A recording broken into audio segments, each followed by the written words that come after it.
But we'll start off with, what's your decision, AEG or HPA? If you had one gun for the rest of your life, AEG, HPA. And we're going to go, make it specific, because I know these guys, different scenarios, different guns. We're going to go with a regular assault rifle. Okay, what are we playing? Are we playing Milsim? Are we playing You get Speaky one B? gun. Okay, so something that's universal on both. Mm-hmm. HPA, 100%.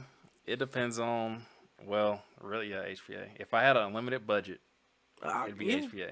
So I think that's kind of the big thing is, yeah, I didn't say anything about a budget. And I do agree. I think HBA is the best way of going. I would say a year ago, we got Wolverines. We all, technically four of our team players have Wolverines. At one point in time, our whole team had Wolverine guns, but about four of our members now have MTWs, so we're big Wolverine guys. But a year ago, I would have not said Wolverine. I even have bought it, and I still wouldn't have said Wolverine. But if you get Polar Star, you're in the money, you're in the gold, and I definitely say HPA. Now that's came along in the last couple months since they've done all these updates. Now I think you can run with either one for sure. But if you have unlimited budget, definitely HBA, because it's reliable for the most part as long as you take care of it. Reliable, and you can basically shoot it anywhere and adjust it. Exactly, unless your local field doesn't allow HPA, but that would probably be. subject. I was gonna say that would probably be the only stipulation is if your local team does not, you really don't have much of an option, because there's a lot of things with HBA because it's so easy to use and to tamper with because you can turn it up, turn it down, and everything like that.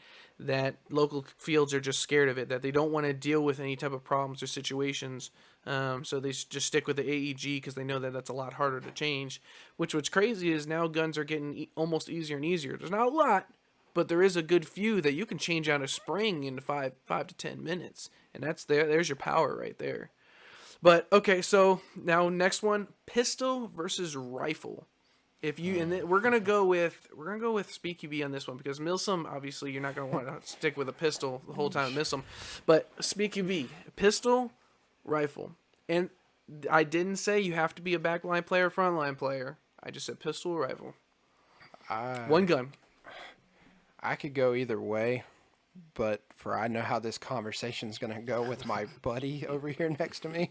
I'll say pistol. I've always pretty much been a pistol player in Speaky B up until this past season because we had to make a few, changes for the team.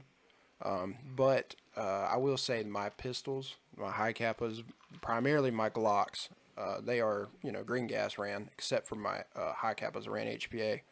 But I would say pistol, when you're playing Speaky B, especially on our field, it's small, short, barriers are, close. They're very small, so it's super easy if you take a pistol and move, barrier to barrier. And honestly, if you build your pistols right, you can make them just as accurate as a rifle. And the flip side to it is you can also make them super gas efficient and also shoot hard. It's like my Glock on green gas right now is shooting 365.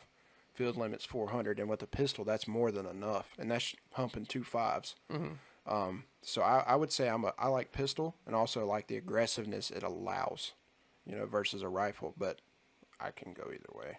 So what you're on? If we're in the U.S., pistol. If we're in Europe, rifle. I didn't think about that, but that's big, and I do agree. I would choose rifle either way. I mean, yes, I'll say that pistols in the fields that we run local are, I think, as accurate to more accurate than a rifle. In the fields that we're running, I think if you start going to California or the bigger fields, especially going to overseas like you're talking about, I don't think pistol at all. California, I think, is a mix. I think that you can run a pistol really, really well. Especially, I think they have a lot more areas to go through as much as around. Like I've seen them go under barriers and stuff like that. So I think that in California, pistols are still something. If you had one gun, this is what we're talking about, is one gun, I think pistols would still be okay. It's kind of 50-50. But overseas, I don't know. I think that facility is so big that I don't think it's guns overseas, man. I've watched a lot of those videos. I think a lot of it even boils down to the player. Mm-hmm. The player plays a huge part, and the gun plays a decent amount, but the player plays a big part. You know, we've seen it firsthand on our team. Guys that are rifle players pick up a pistol and find out it's not easy. So you know, if you're conditioned on the front line and you know moving barriers to barriers, you got the head on it. You know, you got your head on your shoulders. You know what you're doing. You're comfortable up there. I think even Europe, you could definitely present a super dominant force up front. Gotcha. I've seen have you seen these airsoft guns that are paintball guns but I want humping one. airsoft guns? I want one. Dude, They're nice. that's crazy. expensive It's to got an build, though. actual paintball canister up top, and they're dumping BBs I in. haven't seen them like that though. I've seen it looks 100% like a paintball gun, lobbing BBs, and they are humming about 20. I'd say 25 rounds a second.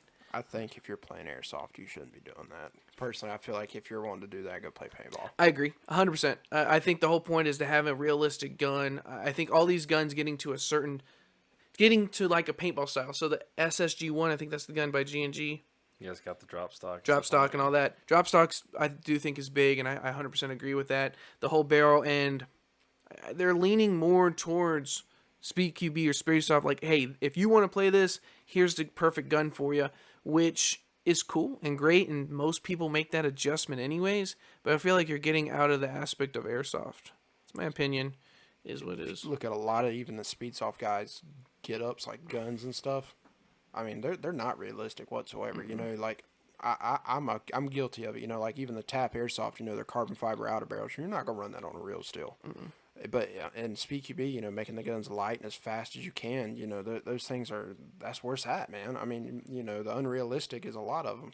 Yeah. You know, and it's costly, but you know, I think it's a lot of it boils into, you know, as long as, in my opinion, as long as your gun is mag fed and not hopper fed like a paintball gun, I don't care what you do. Yeah. You know, so Agreed. But in the milsim world, it's not as accepted. Speaking of that, because it's not on my list, but I wanted to ask, what's your thoughts on pistol players being able to use M4 mags? In Speed QB, personally, I think takes a lot of the challenge out. You know, because a pistol player, you know, when they're running mag fed, you know, pistol